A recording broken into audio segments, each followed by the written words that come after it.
Assalamualaikum warahmatullahi wabarakatuh. Perkenalkan, nama saya Rifati Aktari dengan NIM 24042223. Di sini saya akan menjelaskan materi tentang peranan pemerintah dan negara dalam sistem ekonomi Indonesia. Dalam materi kali ini kita akan membahas tentang konsep negara, pemerintahan, konsep ekonomi publik, dasar konstitusional sistem ekonomi Indonesia, dan kesejahteraan masyarakat. Baik, pendahuluannya yaitu Indonesia sebagai negara yang berkembang memerlukan konsep yang jelas tentang negara, pemerintahan, dan sistem ekonomi publik untuk mewujudkan kesejahteraan rakyat. Negara memiliki tanggung jawab konstitusional dan moral untuk mengatur, mengarahkan, serta mengawasi jalannya perekonomian agar sesuai dengan tujuan nasional. Prinsip-prinsip Pancasila dan Undang-Undang Dasar 1945 menjadi landasan utama kebijakan ekonomi publik untuk menciptakan keadilan, pemerataan, dan kemakmuran masyarakat. Pada materi pertama, kita membahas tentang konsep negara. Negara merupakan organisasi di dalam suatu wilayah yang memiliki kekuasaan tertinggi yang secara sah dan diakui oleh rakyat. Negara berdiri untuk kepentingan bersama yang lebih besar daripada kepentingan individu. Adapun unsur negara yang pertama itu adanya rakyat, adanya wilayah, adanya pemerintahan, dan adanya kedaulatan. Beberapa tujuan negara yang pertama itu melindungi segenap bangsa Indonesia dan seluruh tumpah darah Indonesia. Yang kedua yaitu memajukan kesejahteraan umum. Yang ketiga yaitu mencerdaskan kehidupan bangsa dan ikut melaksanakan ketertiban dunia yang berdasarkan kemerdekaan, perdamaian abadi, dan keadilan sosial. Materi yang kedua itu konsep pemerintahan. Pemerintahan adalah sistem yang menjalankan kewenangan negara untuk mengatur kehidupan sosial, ekonomi, dan politik warganya. Menurut Miriam Mudiarjo, negara dan pemerintahan harus memiliki fungsi yang jelas agar tujuan nasional bisa tercapai, yakni melindungi seluruh rakyat Indonesia dan memajukan kesejahteraan umum, sebagaimana termaktub dalam pembukaan Undang-Undang Dasar 1945.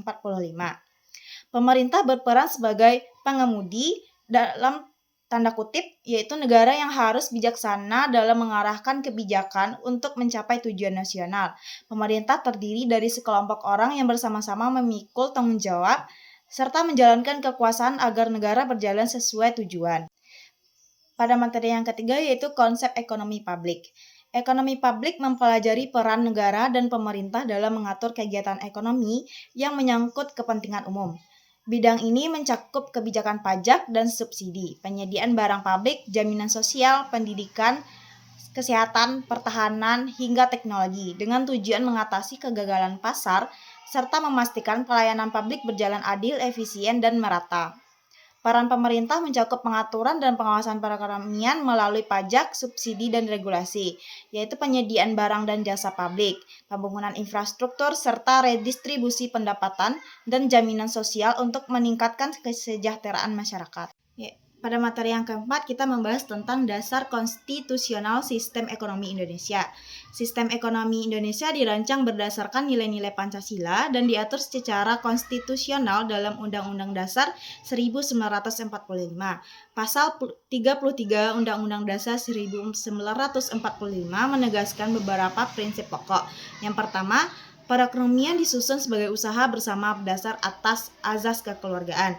Yang kedua, cabang-cabang produksi yang penting bagi negara dan yang menguasai hajat hidup orang banyak dikuasai oleh negara. Yang ketiga itu bumi, air, dan kekayaan alam yang terkandung di dalamnya dikuasai oleh negara dan dipergunakan sebesar-besarnya untuk kemakmuran rakyat. Yang keempat, perekonomian nasional diselenggarakan berdasar atas demokrasi ekonomi dengan prinsip kebersamaan, efisiensi, berkeadilan, berkelanjutan, berwawasan lingkungan, kemandirian, serta menjaga keseimbangan, kemajuan, dan kesatuan ekonomi nasional.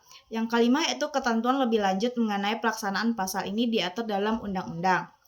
Selain itu, pasal 34 Undang-Undang Dasar 1945 menegaskan kewajiban negara memelihara fakir miskin dan anak terlantar, mengembangkan sistem jaminan sosial, serta menyediakan fasilitas pelayanan kesehatan dan pelayanan umum yang layak.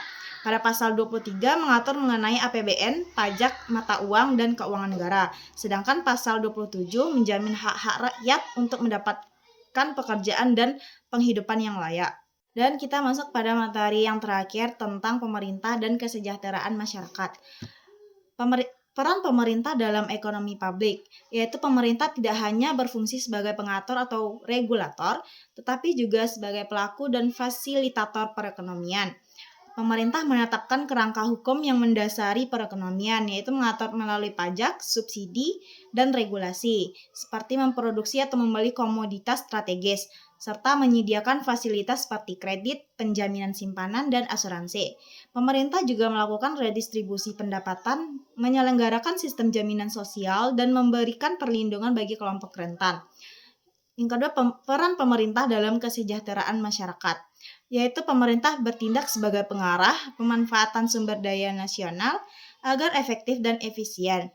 Pemerintah menentukan bidang usaha yang perlu dilindungi, didorong, dibantu, atau bahkan dilarang agar sumber daya ekonomi nasional dimanfaatkan sebesar-besarnya untuk kesejahteraan rakyat, sejalan dengan cita-cita pembukaan Undang-Undang Dasar 1945 tentang memajukan kesejahteraan umum. Kesimpulan dari materi yang saya sampaikan adalah negara dan pemerintah di Indonesia memiliki tanggung jawab utama untuk mengatur, mengarahkan, dan mengawasi jalannya perekonomian demi kesejahteraan rakyat.